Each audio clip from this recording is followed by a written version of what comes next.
Hello, this is Lisa Haas, and I just wanted to take the opportunity to talk to you a little bit about what we're doing in Spanish 2 this year. As I'm sure the girls have mentioned, this is the first time that we've been doing this, and it's such a great opportunity. I'm really excited about it, and I'm really excited to work with these girls that I've now had for 3 years, and I think it's a great opportunity for all of us to trial this out and see how it's going to go, especially in an environment where we're all so comfortable with one another. So, again, just if you don't remember who I am, I'm Lisa Haas, and if you have any questions, feel free to reach out to me. But this year, in Spanish 2, here are some things that we're going to be covering. Right now, we're in the reviewing process, and we're actually reading a story right now, and we're using that story to review some of the grammar, some of the vocab that we've done, but we're also using it to introduce new learning as well. So within the story, we've already started talking about that parts of the house. And as we continue through, we'll learn new grammar concepts all while we read the story. And it's great because we actually read the prequel to this story at the end of last school year. So we had a little bit of introduction to the main character, and we're just kind of continuing on her adventures. So it's actually quite interesting. And that's what we're doing right now. We're doing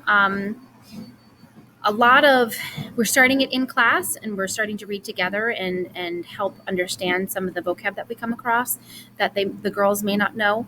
And we're kind of working together as we do that.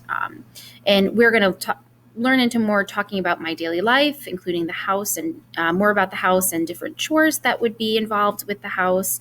And we're going to talk about my world around me. I apologize, my slide is incorrect there. It should say my world around me. We're going to discuss the community and professions. And then we'll end the year talking about past events. So we will get into talking about using the past tense later in the year. And it'd be school-related events. We'll learn about body parts and illnesses and injuries. And one thing I'm trying to do is I'm trying my best to stay close to what they're actually doing at the high school in Spanish 2.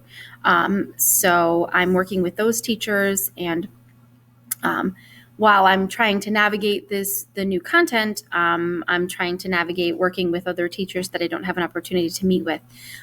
So sometimes I may have to backtrack a little bit just because I don't like how something went. But having two girls in the class, it's a luxury that we do have. We have a lot of time together. And I think so far it's going really well.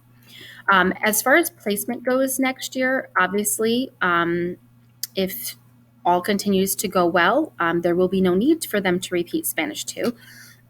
But they would then be placed in Spanish 3 or 3 honors. And I need to just clarify with the high school what the expectations are for going into 3. And I'm assuming it's the same as what our expectations are here, and that you would need a C+ or better, which I fully anticipate them having.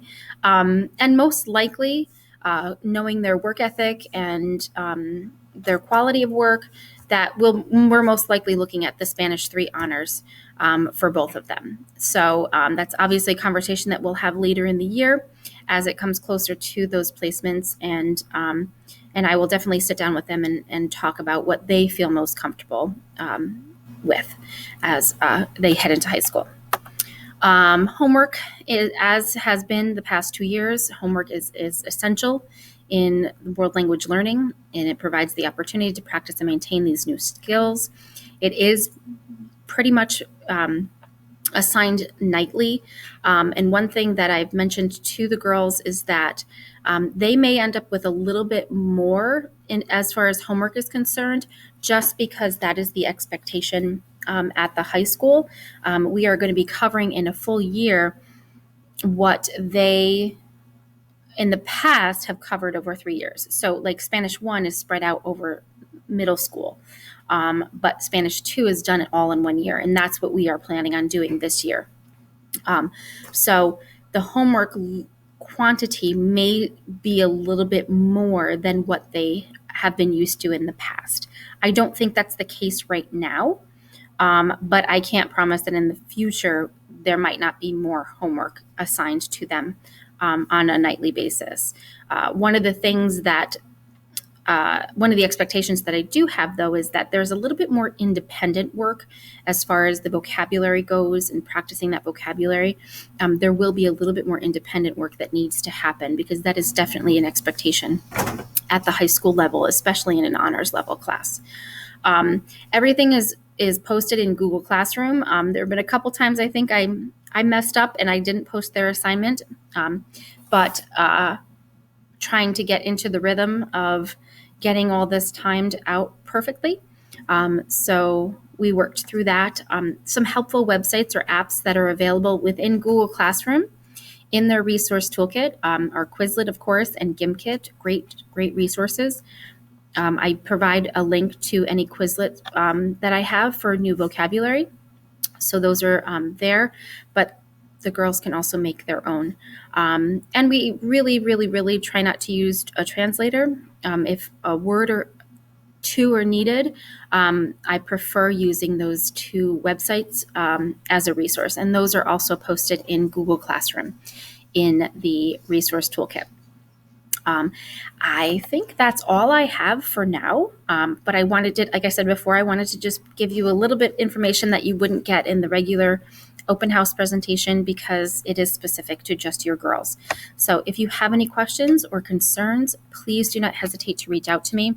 Again, I'm so excited that I get this opportunity to teach Spanish to and to work with these girls again for another year.